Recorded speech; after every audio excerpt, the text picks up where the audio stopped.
Welcome to Podcast, the Business of Dentistry podcast, brought to you by Practice Plan. Podcast delivers the best business advice, real-life stories, and practical hints and tips to make your practice a more profitable and sustainable business. And now, here's your host. Hi, and welcome to our latest podcast. My name is Les Jones. I'm Creative Director at Practice Plan, and I'm here at the Dentistry Show 2023 with my good friend Chris Barrow. How are you doing, Chris? I'm very well indeed, Les. Very good morning. It's already been a good morning. You've already been strutting your stuff, haven't you? We've had a super panel talking about the so-called cost of living crisis, and it's been a great opportunity to have a good old natter with the audience about what's going on out there. Absolutely. Well, we're not going to talk about the cost of living crisis in this podcast. We are going to talk about the situation with recruitment and retention. And having listened to your your last session at the dentistry, I'm reluctant to call it a crisis. Perhaps you could expand on why I might be reluctant to call it a crisis. Well, I'm sick of crisis. The fact of the matter is, I have to say that I don't very often access what we would call the news media because I can't really see the point of trying to depress myself. But do you know what? Every now and then I am accidentally dragged into a room where Sky News is on, or I'm driving down a motorway, and instead of listening to the Practice Plan podcast, I'm probably putting the news on. And it's crisis, crisis, crisis. We have a weather crisis. We have a cost of living crisis. We have a recruitment crisis. We've got an NHS access crisis. And I think that the C word is overdone. And the relevance of that, of course, is that your team and your patients are being indoctrinated with the same C word, in fact, bombarded. And if you as the owner of the practice, or if you as a manager within a practice actually subscribe to that narrative, then you are reinforcing it. So I'm trying to create a kind of an anti-crisis society or movement to say, listen, yes, of course there are problems out there, but we don't have to give every problem a label called a crisis. You know, nowadays, if we have a thunderstorm, they give it a name. And whereas in my day, it just rained and then it stopped raining and we all went out again. So the thing about these crises is that I think that they're over-egged. And of course, the other issue is that, in fact, can I replace the C word with another C word? And the word is cycle. We're going through a recruitment and retention cycle at the moment. Everything is cyclical, including the weather. And therefore, we have to be mindful of the way that we deal with this cycle of the recruitment and retention crisis. Okay. Did you hear what I just said? Yes, you did. So I will refer to it as a cycle, I will refer to it as kind of issues with recruitment and retention, of which there are, undoubtedly, things that practices are struggling with. Where do you think that situation has arisen from? How did the current cycle on recruitment and retention begin? It began as a result of two things. The first thing that started it was Brexit, because one of the knock-on effects of the Brexit vote is that a lot of overseas original workers were in the British healthcare system, including dentistry, and as a result of Brexit, decided to either go to other jurisdictions or return to their own. And I believe that even at this stage, we are beginning to see the impact of Brexit, particularly in the dental landscape, and particularly, of course, with regard to clinical recruitment. And then secondarily, of course, COVID and the knock-on effect of COVID. And in fact, one of the knock-on effects of COVID has been that people have become very much more mindful of the quality of their life and work-life balance, that much overused term, which I've never quite understood. I always thought that the opposite of life was death, not work. I actually enjoy my work. But nonetheless, there's a lot of people out there in dentistry and in other sectors that don't necessarily want to work a 5-day week anymore, want to work fewer days. That has an impact. And so you add all that together, and what we've had is a cycle where there are more jobs than there are people applying for those jobs. I'm going to give you one third factor, and the factor is that we're going through a cost of living cycle, and that during that cost of living cycle, some of the traditional rates of pay for jobs within dentistry have been caught with their pants down. And underpaid people in dentistry who have been underpaid, frankly, for decades, in this current cost of living cycle, are suddenly realising that they can't make ends meet anymore, and they are therefore either banging on the door and asking for a pay rise, just like everybody else. That's why we have an industrial relations crisis on the news. It's a cycle.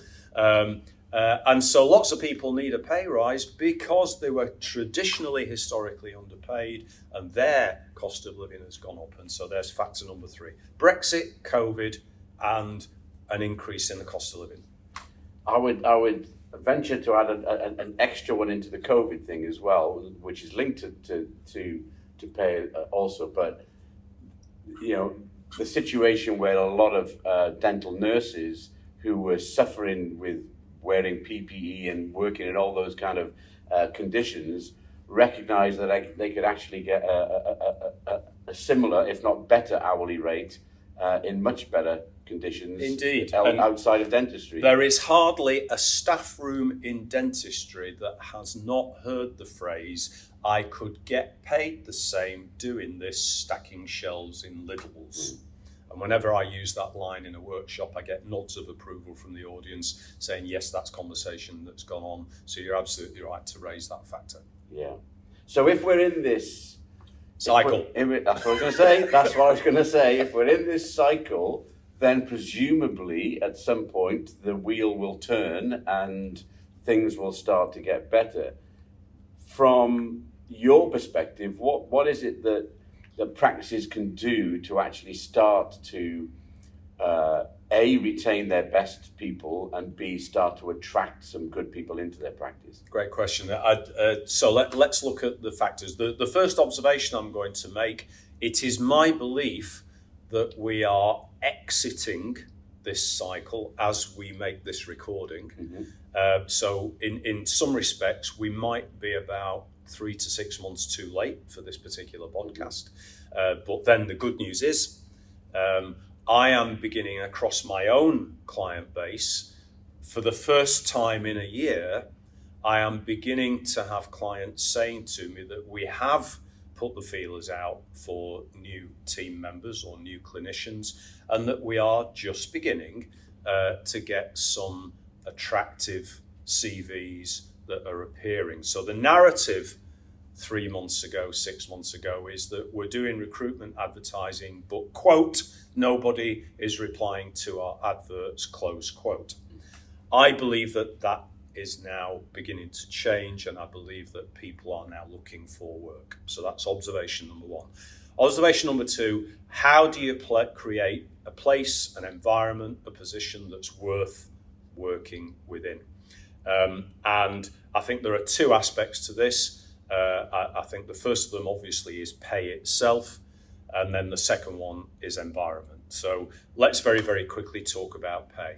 In the last year, across my client base, wages for PAYE staff have increased by between 30 to 40% over the last year. Now, obviously, the overwhelming majority of our clients are in independent private practice.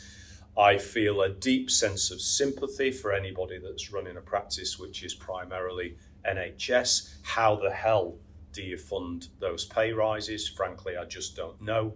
But that's a different issue from this conversation. But let's get back to that independent private sector. Wages are up. And if you are going to attract the right people, you can no longer subscribe to a 50-year-old mantra, which is that we pay as little as we possibly can in order to get receptionists, nurses and others to work in the practice. We've now got to change that narrative, and we've got to say that instead of trying to get passed on minimum wage, we've got to pay competitively to get people to want to stay in the sector, and we've got to pay competitively to get people to apply to our place. But it's not all about the money. At this point, I would probably defer to my good friend Mark Topley and his Great Boss Academy and talk about the characteristics of a great boss. And I'm not going to steal any of Mark's light by just saying that one of the primary responsibilities of a boss, and a boss can be an owner and or a manager, is to create an environment in which people feel appreciated, an environment in which people feel that they have a career pathway if they choose to pursue one, an environment in which people feel that they can earn more money based on improved qualification, improved responsibility, improved tasking, and so on. So you're creating a place that's exciting to work. You're creating a place where the individual can move themselves as far up Maslow's hierarchy of needs as they feel it's appropriate to for them. Yeah, I always think it's a very simple equation, and it's kind of linked to the word attract. You know, people talk about how do I attract the right people, and the answer to that is very simple: make yourself more attractive. Right.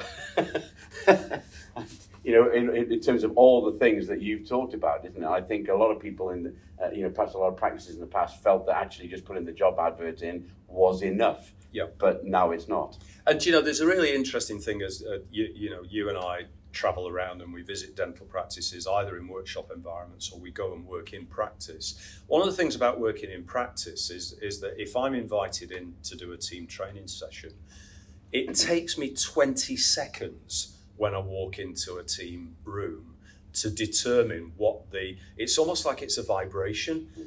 You can tell the energy in the team, or you can tell the absence of the energy in the team. It's like pheromones. Mm-hmm.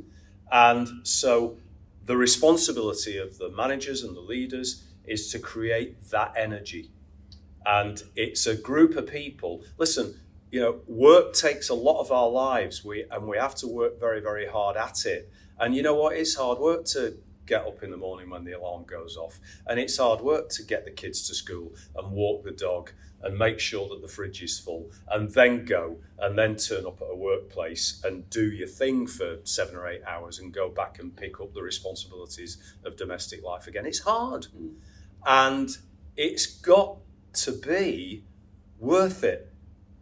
And worth it means financially, but worth it means emotionally, it means spiritually, it means physically. It's got to be an holistic experience that people are going to, even on a rotten December, dark, freezing cold morning, they're going to pop the alarm off and they're going to get up and they're going to do it again.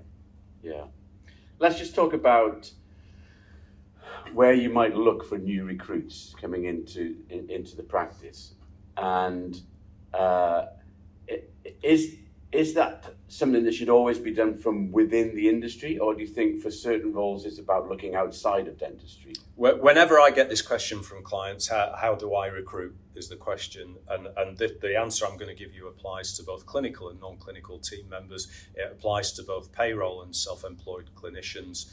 And the answer is, and a lot of people are surprised by my first answer, is that your first port of call is your existing patient database.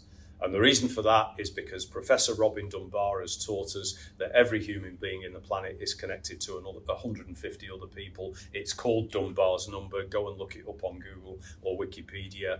And therefore, across a patient database of 1,000, you are 1 degree of separation from 150,000 people. Across a patient database of 2,000, you're 1 degree of separation from 300,000 people. So the first thing you do is you contact your patients through an email newsletter and you say there are opportunities available in our practice, and if there's any family, friends or colleagues that you know that you think would be interested in this opportunity, we'd love to meet with them. So that's step one. Step two, social media. I don't need to tell anybody listening to this about the power and the reach of social media. Social media can be a force for evil if it's used inappropriately. It can be a force for good if it's used appropriately. And so you use every conceivable social media channel to get the message out to say we are hiring. Number three is your team, to ask them through their family, friends and colleagues. Number four is every dental supplier, every dental rep who ever came to visit your practice. They're the worst gossips in the industry, and so they're the people that you need to be telling that there are positions available within your practice, because they will tell you who's disrupted and looking around and on the move. Your laboratory, you should be talking to. You should be talking to your practice plan regional sales manager and saying, is there anybody that you know that's out there that might be looking for a new role or a new position?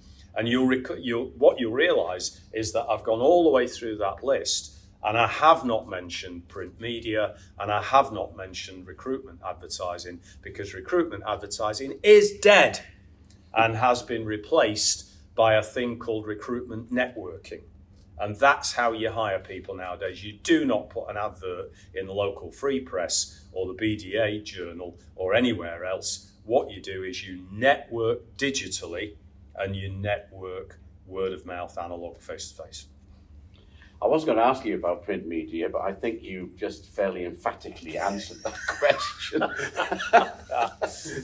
It's a line of last resort, Les. Yeah, I agree. And what about kind of what dentists and practice managers are looking for in new recruits? Is, perhaps outside of the clinical roles, is it about potential? Is it about attitude as opposed to bringing a set of skills on the first day? So you'll never get an interview out of me without a book recommendation at some stage. So here it comes. The answer to every question that you needed answering in terms of selecting team members is in a book. It is called The Ideal Team Player. It is written by a fellow called Patrick Lencioni, who is based, as these people always are, in California. But nonetheless, it's a fantastic read. The Ideal Team Player, Patrick Lencioni. And it describes the three characteristics of those ideal team players. Number one, hungry. Number two, humble. And number three, people smart. Hungry means that they're hungry to do more with their lives. Humble, I've got to be careful because I'm on a podcast, so I won't say what I would normally say. Humble means that they are not egotistical in an inappropriate way. And people smart means that they can communicate. They've got great interpersonal relationships, and they can sit on the pavement outside Sainsbury's and talk to the guy that's selling the big issue with his dog. And they can then go to a reception at the House of Lords, and they can speak to one of the gentry around a charity that they're involved in. And they could do the same in the same day. They can just talk to anybody. So those communication skills: hungry, humble, people smart, ideal team player, Patrick Lencioni. When you've read that, read the other 8 books he's written. Okay, good advice. Last question, Chris. So returning to this recruitment retention cycle. Well done. And taking that metaphor forward, presumably then you're optimistic for the future. You feel as though that the tables are turning in the right direction, and people looking to recruit should do with some renewed optimism. What I'm going to say next is going to sound like a party political broadcast. It's going to sound like spin, but I want the listeners to understand that what I'm about to say to you is from my heart, and that is this: I have, in 26 years in dentistry, I have never been more excited. I have never been more optimistic. I have never been more keen to not die so that I don't miss what's going to happen next in the independent private sector in UK dentistry. It's a fantastic time. The British Broadcasting Corporation are doing the best job of marketing independent private dentistry than any organisation has done in a quarter of a century. It's a fabulous opportunity to be building a practice, to be opening a private squat, to be taking fabulous quality private dentistry to the marketplace, a marketplace that's ready and willing to buy. And I see no change in that, come what may, whatever economic cycle we face next, whatever political cycle we face next, whatever weather cycle we face next. You can't avoid a very simple truth. And that is that the United Kingdom is full of people with teeth, gums and wallets. And I could not be more excited about what's going to happen next. Chris, fantastic as usual. Thanks ever so much for sharing your understated thoughts with us. And long may you keep breathing and staying alive. An absolute pleasure. Thank you for having me. Cheers, Chris. Thank you.